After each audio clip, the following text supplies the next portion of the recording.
Hi guys, welcome back to the channel. As I said initially, to wax or not to wax, we agree that waxing is not for everyone. But if you're deciding that it is for you, then we're moving to the next step.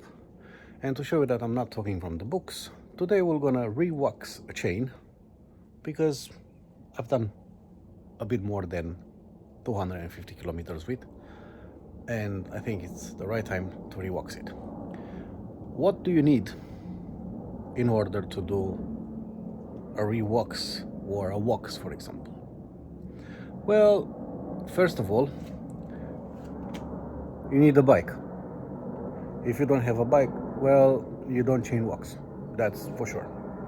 Yeah, so we agree on that. Now, we're joking or not joking, let's go to the serious things. What do we need in order to perform a re-waxing, hot re-waxing of a chain? So, now discussing more serious, in order to do a chain wax, it is a must, I would say a must,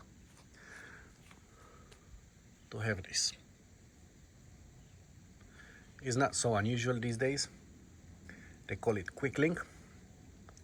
You don't have this, it's very hard or pretty much impossible to go for a chain wax.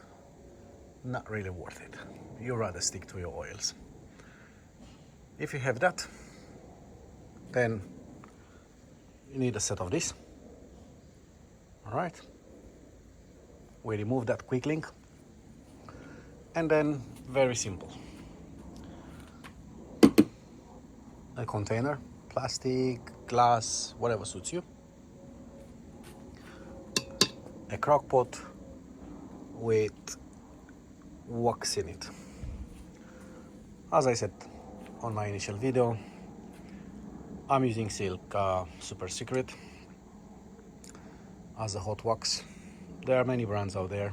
I don't know how well they perform. I don't care. I've been using this.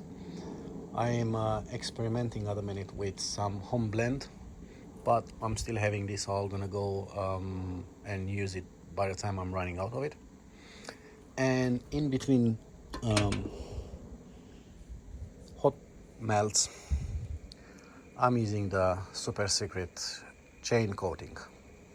Now, if you want to use only this and you're thinking not to have hot wax, from my point of view, you're missing out. It's not getting even not even close to how well this can perform. This one is good as a top up in between hot waxing, but not for something that you're gonna have to use on a regular basis, and avoid doing this. My personal opinion, you don't have to believe me.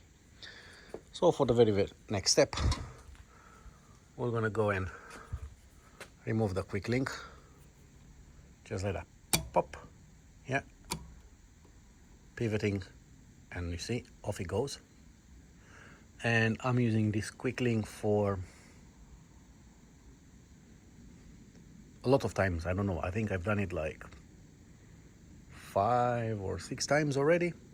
Still the same quick link. I'm not putting huge numbers or digits of watts into the chain, so I don't know. I cannot really say if it's safe or not. It never gave up on me. Never had an accident from. Hopefully I'm not gonna have any, but I'm keep reusing it. I'll pause the video here. I'll take the chain off from the bike because I don't want to scratch my frame or my group set.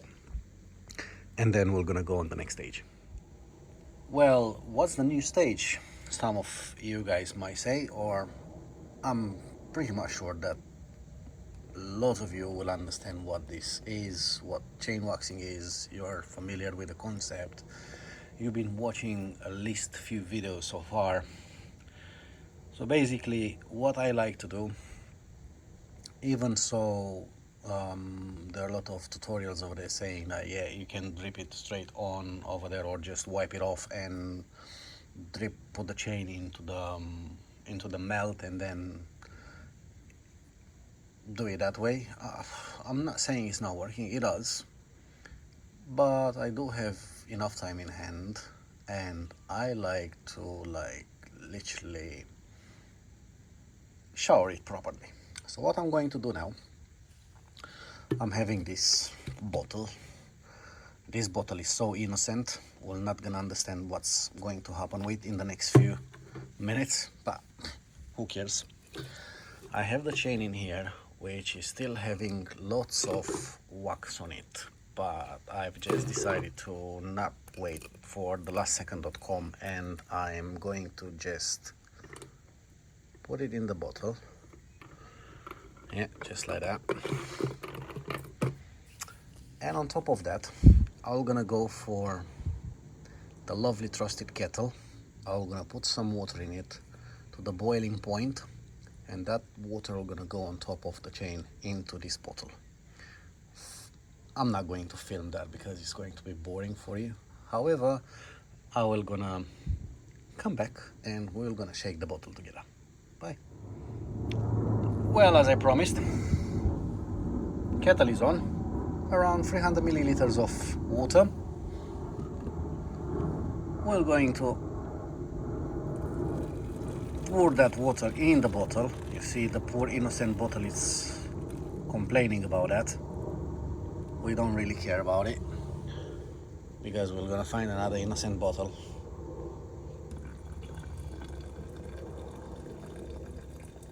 Say no, too hot.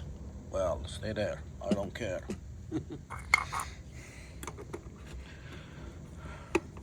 The lid goes on again. We are not fully tightening it, this one. I think it's a bit complicated to do it like with one hand. Bloody hell, right? Well, at this point, please be careful because the water is very, very hot, so it will burn.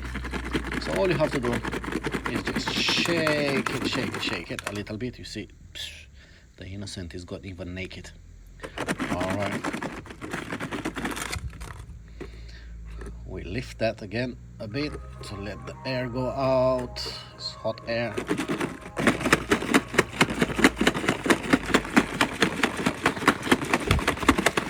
And we just shake the heck out of this chain. And voila. This is what comes out from that. Okay? That's just dirty wax, or whatever you want to call it. We're gonna shake it a bit more. Take the lid off. We're gonna get rid of this water. We remove the chain out from the bottle, and we're gonna let it cool down a bit. Please be careful, do not touch the chain at this particular moment because the chain is really hot, so you're gonna burn yourself. Just pour the water out, let the chain cool down a bit, shake it, let it dry a bit if you want. If you not, you can go straight into the crock pot. Doesn't really bother because once you're gonna boil the wax, that water will gonna dissipate. My personal advice is just let the chain to stay a bit off into the ventilated room or out in the garden or whatever you have. Give it like 10 minutes and then we're gonna go and move on to the next step. Well, a few minutes later, the chain cooled down a bit. You guys saw me, I've been pouring out hot water on it. This is how it looks like. I've damaged the chain a bit. It's supposed to be shiny, little shiny metal. However, I've damaged that long time ago with some hash chemical. The chain is still in great condition, but it lost the shine. To be honest, I don't care. But this is for the people are saying that, you know what, hot like chain waxing is not good for to be used into the rain. After I done that, I still feel a slightly bit of coating on the chain. So, well, works in the rain as well, guys. Not as long probably as lube will work, but it does. Well, we're moving from outdoor to indoor.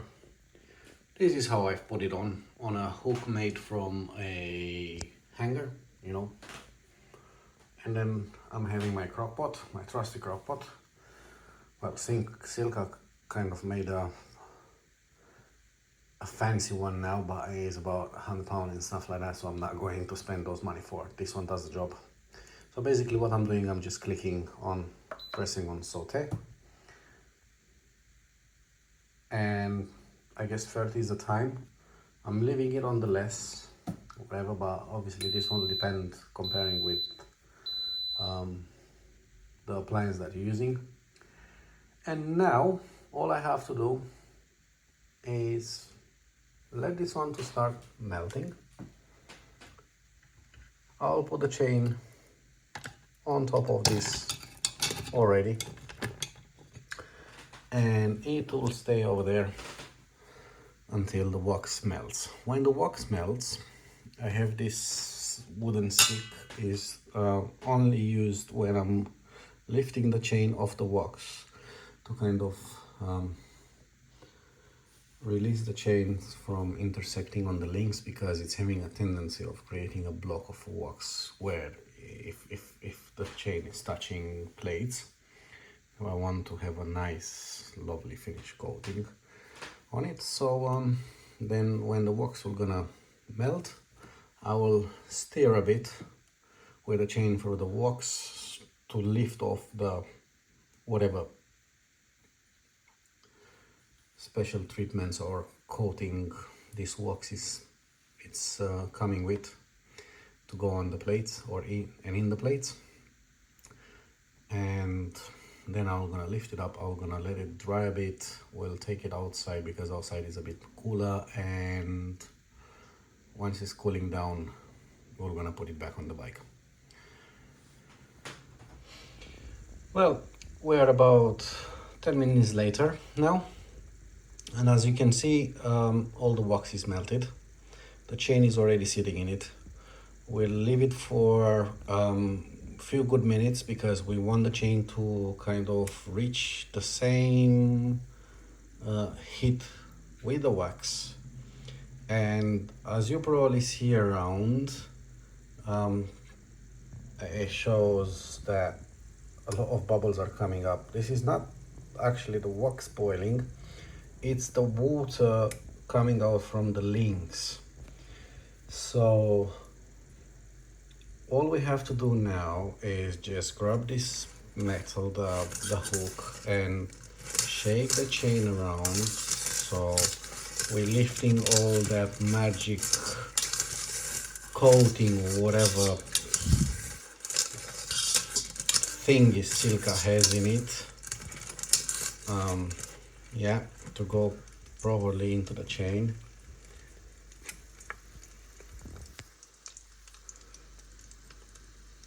We'll just wait a few more minutes.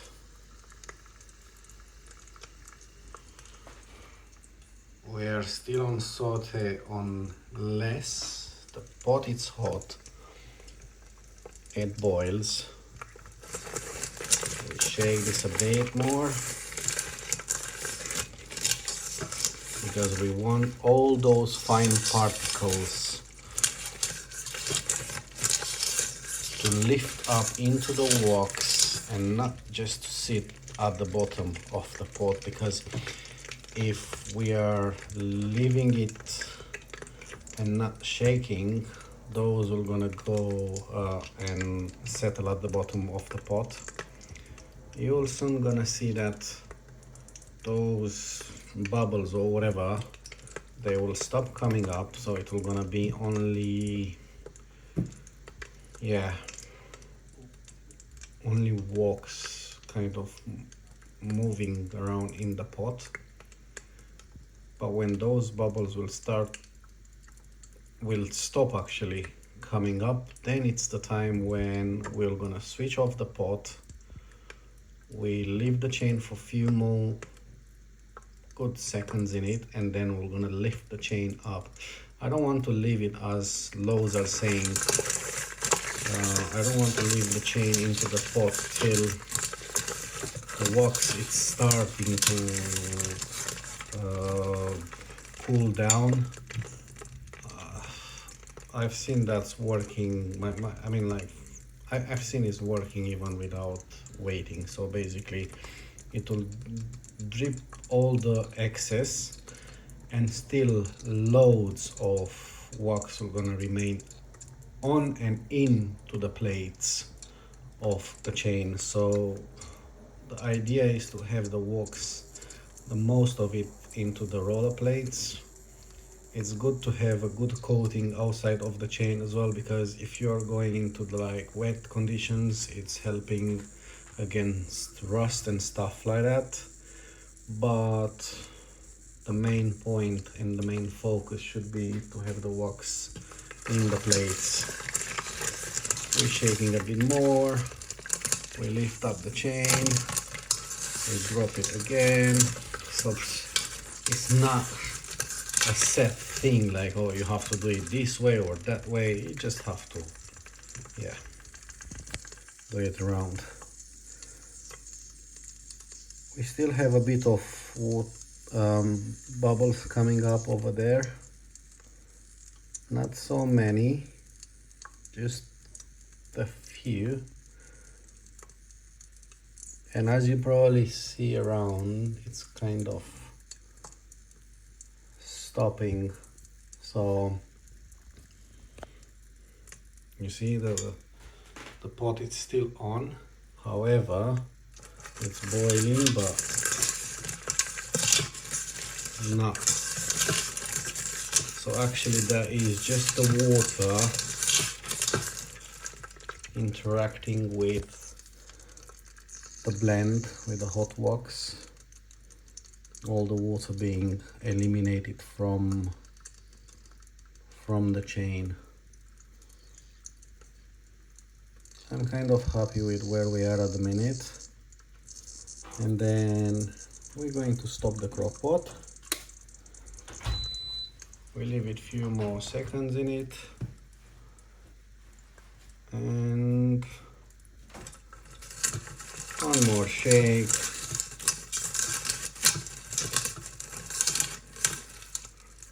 We're lifting up the chain. I'm hanging it right here.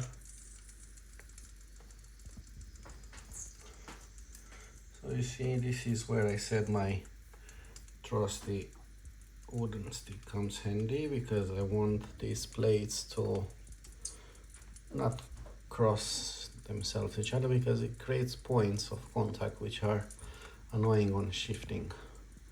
So now all the excess wax are gonna drip off from the chain, and the stick goes back in because we use it next time. We leave this one for a few good seconds to drip all the excess, and then we'll take it out to cool down, and from here it's going to come back on the bike. All right, so this is how a rewax chain should look or feel after the wax is getting solid. So as you can see, it's like a ninja sword. Okay, well, let's not go that far. As you can probably see, I'm waxing the chain link too. Even so, people are saying of an internet, don't wax it. I do wax it. Indeed, it is a bit harder to put it back on, but I think on the long run it works. It pays the thing. Now what we have to do is just find a round rod or something round, and then break the wax, and then after that we're gonna put it back on the bike. Please be mindful, that in the very first 15 kilometers is going to be a bit more, you know, is the chain is stiff and it's going to feel a bit more rough, so give it a bit of time, like 15 kilometers or so. And if you're running the i2 or any other shifting, mechanical shifting, you need to have your gears properly set up, your index properly set up, because otherwise it will gonna sound a bit clunky. Especially I've noticed on the 12-speed chains, it takes a bit longer to bed in properly. All right, thanks, see you later. So we've put the chain on. The quick link got in fairly easy now because it's in the spring, is not really cold. In the winter usually they're having a tendency of being a bit stubborn, and this is how what I've been talking about, you know, in the very first few runs, few Ks, you know, the chain, it's a bit, you know, feels a bit clunky, a bit stiff. Yeah, give it like 15k or such until you're gonna be able to achieve that nice smoothness and pleasant ride. So if you're going for like a fast group ride or so, I don't recommend to go with a very new wax chain. Have it around the block for like half an hour or so to kind of bed in properly with the gears, because as I said, if your setup is not properly adjusted, then it's going to feel a bit more clunky and it's going to be very annoying for yourself.